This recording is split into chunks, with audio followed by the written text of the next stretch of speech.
let me just constrain myself to a single input, single output case, and let's say the single input, single output situation is given in using a transfer function as y(s) is equal to some g(s) u(s), where y is the output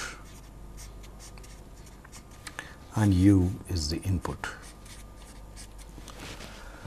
Okay. Now,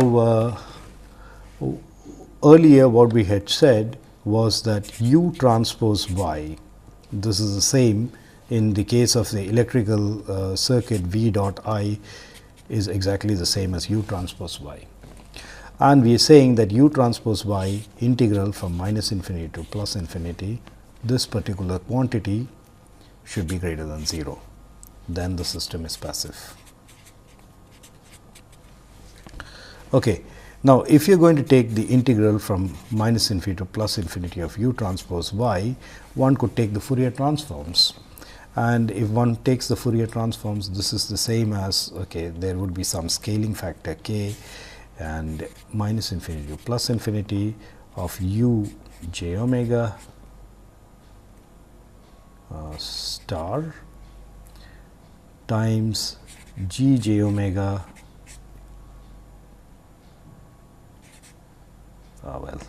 g j omega star y j omega. But of course, this u transpose y, I could really write it down as half of u transpose y plus half of y transpose u. So, sort of making it symmetric. Therefore, along with this expression, there will be this other expression also, which is y j omega star g j omega u j omega. Okay. So, this integral, of course, this is over d omega. So, this integral would be equivalent to this integral after having taken the Fourier transforms. So, we have taken Fourier transforms.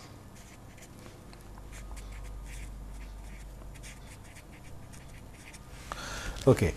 Now, if you look at this expression, this is the same as saying,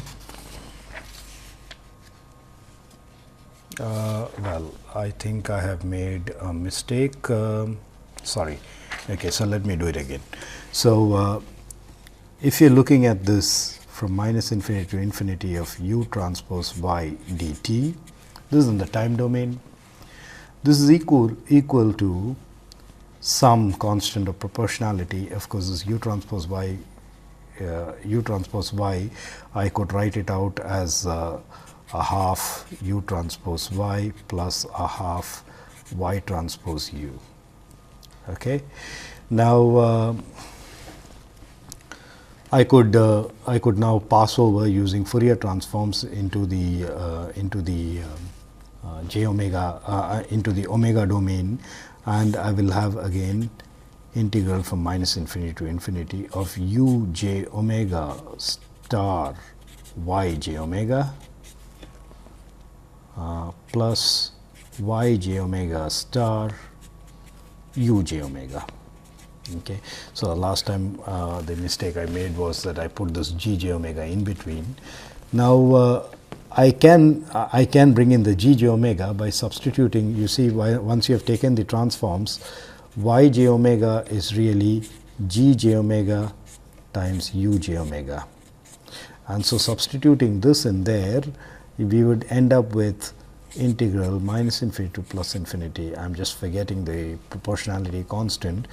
You have u j omega star multiplying g j omega plus g j omega star multiplying u j omega. Okay. Now, of course, when I write this down, there are several assumptions that are going in. The assumptions that are going in are the following. For example, we will assume that u is a compactly supported trajectory. That means, if this is the time axis, u is non-zero only over a compact set. Now, if u is non-zero over a compact set, then it is easy to take the Fourier transform. It makes sense to take the Fourier transform. Now, if u is compactly supported, because the transfer function tells us that y is equal to g times u, this is the equation. Therefore, the Fourier transform of y also makes sense, and if u is compactly supported in the circuit, we would assume we can expect that y is also compactly supported, and so then it makes sense to take the Fourier transforms. And now, if you take the Fourier transforms, the Fourier transform of y and the Fourier transform of u is related in this way, and so once you have this expression, you substitute and you get this. And now, this integral is greater than or equal to 0. So, if you look at this last expression, whatever u you choose, this expression must be positive. And now, one can show that this expression would only be positive if g j omega plus g j omega star is greater than or equal to 0. But this here is really the real part of g j omega, and so the real part of g j omega must be greater than or equal to 0. So, this condition is a condition for passivity, and the condition for passivity translates to, and here of course, we are only considering single input, single output case. So, the single input, single output case, the y and the u, the output and the input are related to through this transfer function g of s, and then what this translates to by this set of manipulations is that the real part of g j omega must be greater than or equal to 0. Okay. So, let us look at situations where the real part of g j omega is greater than or equal to 0. Okay. What does that mean? Now, you see the expression that we had is g j omega plus g j omega star, but this is the same as saying g j omega plus g minus j omega. Now, if g j omega can be written as a plus j b, then this will turn out to be a minus j b. So, the imaginary part gets cancelled out and you are just left with the real part. Okay. So, this being greater than or equal to 0 is the same as saying that the real part of the transfer function g j omega must be greater than or equal to 0. Okay. How to translate this condition into something more meaningful for us? Okay. One way we can translate this condition into something more meaningful is, you see, the image of g j omega is the Nyquist plot. Okay. So, saying that the real part of g j omega is greater than or equal to 0 is the same as saying that the Nyquist plot of the transfer function should lie in the first or the second quadrant, because then the real part of g j omega is going to be positive. Okay. So, what this translates to, or whatever we have been doing till now, this result that we have got, what it translates to is that the real part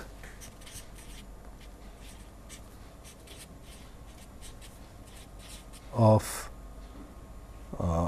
the transfer function g j omega should be positive. Yeah. And what that means is that the Nyquist plot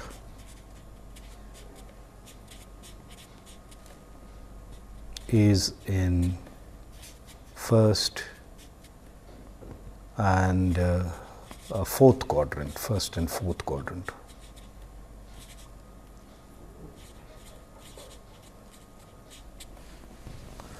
Okay. But as it turns out, this Nyquist plot being in the first and the fourth quadrant is not a complete characterization of passivity. Okay. That's because mathematically the Nyquist plot lying in the first and the fourth quadrant may not necessarily translate into that particular condition that we had, where you have a storage function and supply function and that interpretation that you have.